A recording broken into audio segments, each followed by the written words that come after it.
इस समय हम मुंबई के अमन कमेटी के दफ्तर में हैं। मेरे साथ में इस समय फरीद जी है। कुछ सवालात लेकर मैं उनके पास आया हूं। सवाल है कि सुप्रीम कोर्ट का एक आदेश आता है कि देश के जो मुख्यमंत्री प्रधानमंत्री हैं उन्हें जो है गुजरात दंगों से मुक्त कर दिया गया। उनके ऊपर जिस तरीके की जांच बैठी थी, कई सालों से 17-18 सालों से वो सुनवाई चल रही थी, उस मामले में उनको बाइज्जत बरी कर दिया गया। वहाँ तक तो ठीक था, मगर उसके आगे अब दूसरा दौर शुरू हुआ। वो दौर है गिरफ्तारियों का। गुजरात एटीएस द्वारा पूर्व डीजीपी को गिरफ्तार किया गया, समाज सेवी तीस्ता सितलवार को गिरफ्तार किया गया और ढेर सारे जो है उन पर आरोप लगाए गए और धाराएं लगाई गई। उसी की जानकारी के लिए इस समय हम फरीद जी के पास आए हैं। फरीद जी, ये बताइए, जिस तरीके से तीस्ता सितलवार को गुजरात से पुलिस आती है, मुंबई उनके घर दबिश देती है और उन्हें गिरफ्तार करके लेके जाती है, आपको कितने हद तक लगता है कि एक दिन पहले दिन सुप्रीम कोर्ट का आदेश आना, ऑर्डर आना, उसके बाद में सेकेंड डे तुरंत कार्रवाई एटीएस की, क्या लगता है आपको? ना, मुझको लगता है कि बहुत ज़्यादती और जुल्म हो गया है। किसी भी एक्टिविस्ट जो किसी को इंसाफ दिलाने के लिए, मानवता के लिए लड़ाई करने वाली एक लेडी है, उस पर पीछे कई जब से उसने कोई अपनी ज़ात के लिए, उनका नरेंद्र मोदी जी का या अमित शाह जी से उनका कोई जाति दुश्मनी तो थी नहीं, या उनकी जात के उनके भाई बहन थे कुछ थे, वैसा नहीं। वो पहले से ही इंसाफ के लिए काम करे। वो उनके पिताजी भी बहुत बड़े जज रह चुके हैं, जो सॉलिसिटर जनरल थे। उसके बाद में तीस्ता ने कंटिन्यू 92 राइट्स के टाइम भी उन्होंने सब हिंदू मुस्लिम को मनाने का काम करने वाली लेडीज़ है। हमारे महाराष्ट्र में बहुत अच्छा काम कर रही है कंटिन्यू। जब गुजरात फसाद हुआ तो उसमें भी वहाँ जाके उसने बहुत गरीबों की पुरसाने हाल की है। और इसमें किसी का उसने पर्सनल लेके नहीं किया, लेकिन उस टाइम पे पर्सनल यूँ हो गया कि वहाँ पे नरेंद्र मोदी जी जो है वहाँ पे सीएम थे और अमित शाह वहाँ के उनके गृह मंत्री, जिस तरह के अभी पीएम और वहाँ के सेंटर में गृह मंत्री, वो सेम पोजीशन उनकी स्टेट में थी। और उस टाइम ऐसा रहा कि जो गुजरात का जो इलाका है, उन्होंने अभी जब परसों 2-3 दिन पहले अमित शाह जी ने जो एक इंटरव्यू भी दिया, उसमें उनको लगता है कि उनके अंदर कितनी एक भड़ास भरी है इंसानियत के खिलाफ, मानवता के जो पुजारी उनके खिलाफ। वो कहते मजे ले लेके कह रहे कि देखो हमारे को 19 सालों ने परेशान किया, लेकिन फिर वहाँ पे जो इतने मर गए उससे ज़्यादा वो 84 के फसाद को याद दिला रहे हैं। तो ये कैसे जस्टिफाई करें आप सिख फसाद से? और वो जो सिख फसाद वो अभी एकदम इंसानियत की एकदम खिलाफ वर्जी हुई, मानवता के पर जुल्म हुआ। और ये भी तुम जुल्म को जस्टिफाई करो, उसके बदले हम ये जुल्म कर दिए, एकदम नाहक चीज़ है, गलत चीज़ है। और तीस्ता मैं नहीं समझता हूँ, तीस्ता एक भारी मानवता के लिए काम करने वाले, वो किसी के फेवर में बात नहीं करते। हमने कहा उस इस्लाम के खिलाफ भी कई टाइम बोली उसने, लेकिन वो इंसानियत की बात करते उसके लिए हम उसको सपोर्ट करते हैं। हमारे कई उलमाए कराम उसको पसंद नहीं करते, लेकिन वो बेचारी इसके अंदर एक इंसानियत कूट के भरी है।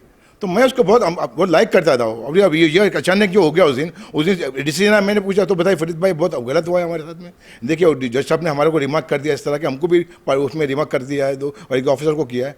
और वो बातें हो रही थी सेकंड डे पता चला, दिन 12-14 घंटे के अंदर एटीएस वहाँ की इतनी अलर्ट है, आके इसको बिगर उसके वारंट के उठा के ले जाती है। तो समझ नहीं आया। अब ये देखें कि हम लोग भी लीगल कुछ इसके लिए कोई तैयार करेंगे। और मोदी जी से कहूँगा, अभी आपको अगर मालिक ने एक चीज़ में चांस दिया, छूट दिया, आपको एक पावर दिया है, तो आप बड़ेपन कर उसको, वो हर केस से आप उसको हटाई तो आपको लगेगा आप प्राइम मिनिस्टर हो। मैं समझता हूँ। बिल्कुल सर, आरोप भी इस तरीके के लगाए गए हैं कि साजिशें रचना और जो फंडिंग में गड़बड़ी हुई, इन सारी चीज़ों का जो आरोप लगा है उन पर, और वो आरोप विरोधियों ने नहीं लगाया, सुप्रीम कोर्ट ने उनमें इसमें कसूरवार ठहराया है। नहीं, देखिए जैसे गुजरात कोर्ट से आगे बड़ा मामला, सब गुजरात का कोर्ट किसके हाथ में, कौन ज़्यादा किसकी हुकूमत थी, समझ रहे हो, वो सेम थिंग आगे बढ़ते गया है।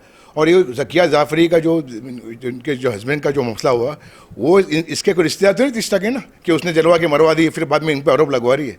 ये तो खुली किताब है ना भाई। एक एमपी है राज्यसभा के, एक एमपी थे वो पार्लियामेंट में, ऐसे इंसान के इस तरह का सुलूक होता है कि उनको जिंदा जला दिया जाता है। तो उनकी बीवी अभी तक भी तो लास्ट तक वो लड़ रही है और सांस तक कि मेरे को इंसाफ मिलेगा। ठीक है, हमारा ये है कि इंसाफ यहाँ नहीं मिला तो ऊपर वाला इंसाफ देगा, वो देगा।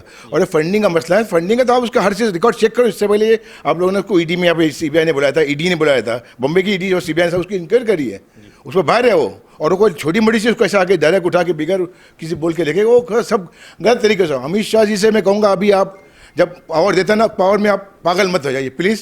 उसके साथ इंसाफ के लेडी है और औरत ज़ात है, और उसने कोई गलत नहीं, उसने अपने कानून से लड़ी, आपसे कोई गलत रास्ते पे आके तो लड़ी, कानून से लड़ी गई, कोर्ट से कोर्ट लड़ी उसने।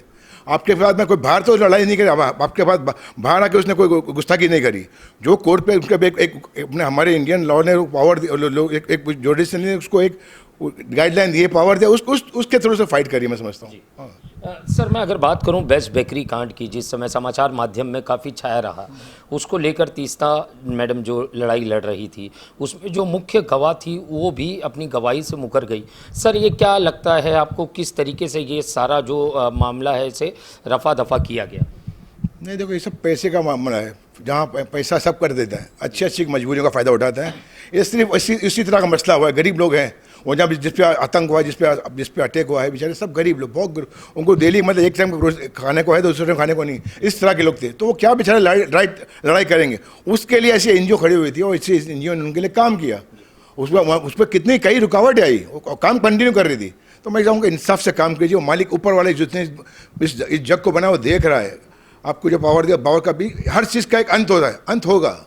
हम चाहेंगे कि आप भी आपको पूरा पावर, मेरे ख्याल से हिंदुस्तान में इतना पावर किसी को नहीं जितना पावर आज आप लोगों के पास है, तो उसका पावर का मिस यूज़ ना करें, गलत इस्तेमाल ना करें, हम ये कहेंगे। सर कुछ और ऐसी अटकलें लगाई जा रही है इस मामले से लेकर कि कुछ और गिरफ्तारियां होनी हैं, क्या लगता है आपको ये गिरफ्तारियों का सिलसिला कहाँ तक जाएगा?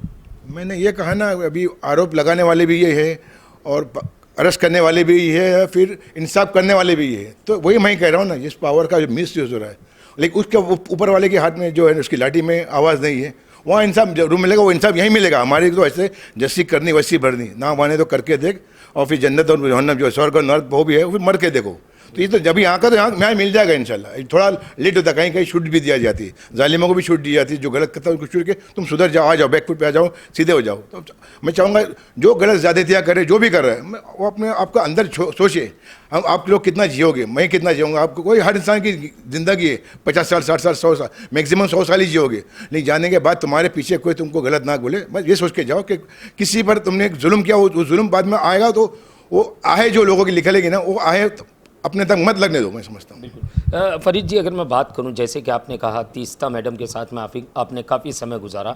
सर मैं अगर तीस्ता मैडम के बारे में जानना चाहूं, किस तरीके की लेडी थी वो, और सोसाइटी में किस तरीके से समाज का काम करती थी, समाज कल्याण का काम करती थी, और किन किन क्षेत्रों में वो काम करती थी?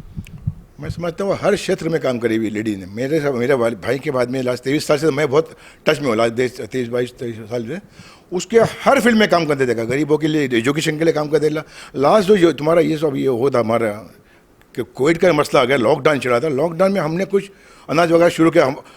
गवर्नमेंट का लॉकडाउन के अंदर हमारा नंबर आ गया, मेरा अमन कमेटी का नंबर आ गया, हमारी एक दो संस्था का नंबर, उसमें तीस्ता को भी बनना पड़ा। तो हम तो कहीं से ब्लैक से बेचारे जाके, उनको राशन सब बंद था, तो हमने जहाँ जहाँ प्राइवेट लोगों से राशन खरीद के हमने स्टार्टिंग बांटना शुरू किया। तो इसको पता चला, इसके बाद भी कुछ बेचारे चर्च के हमारे कोई फादर लोगों ने और हमारे कोई पारसी ट्रस्ट ने इनको वो उस टाइम में वो फाइनेंस किया, उनके पास भी पैसे।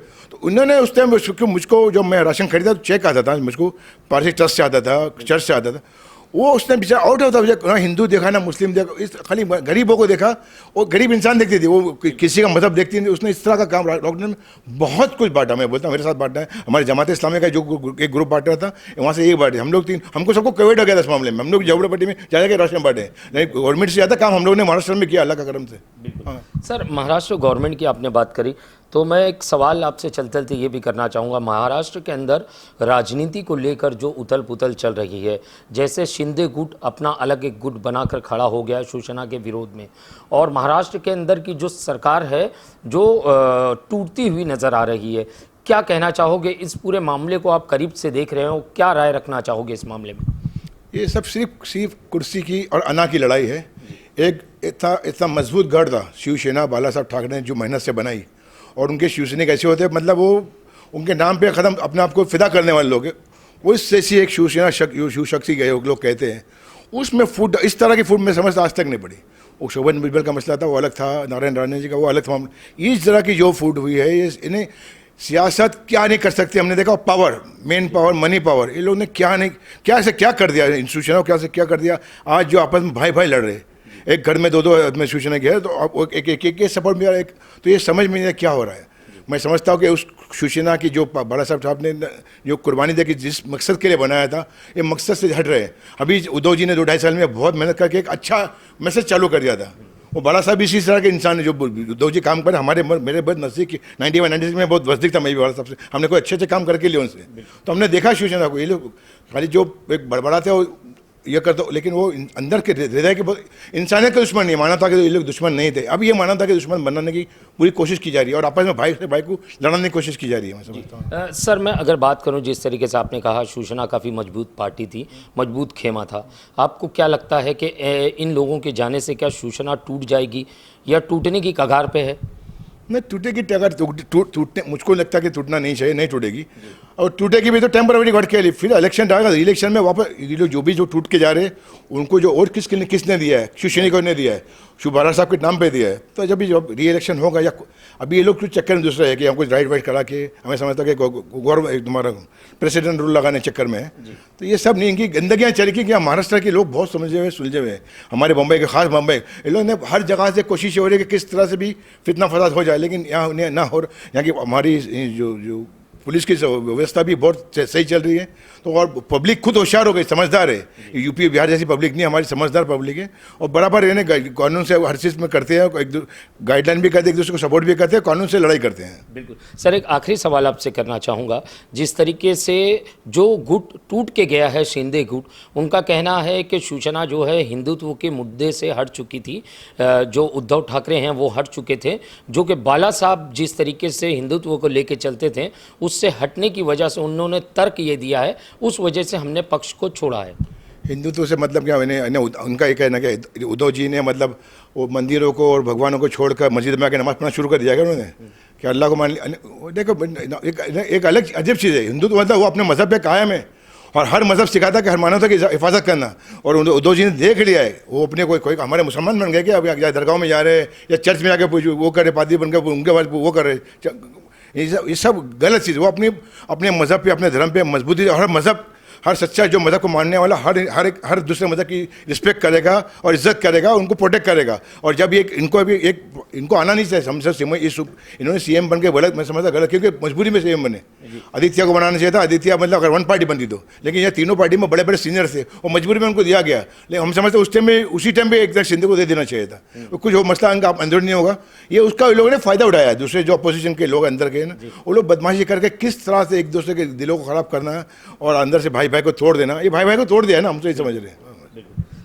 आपने सुना, ये थे फरीद जी जो कि मुंबई अमन कमेटी के अध्यक्ष हैं।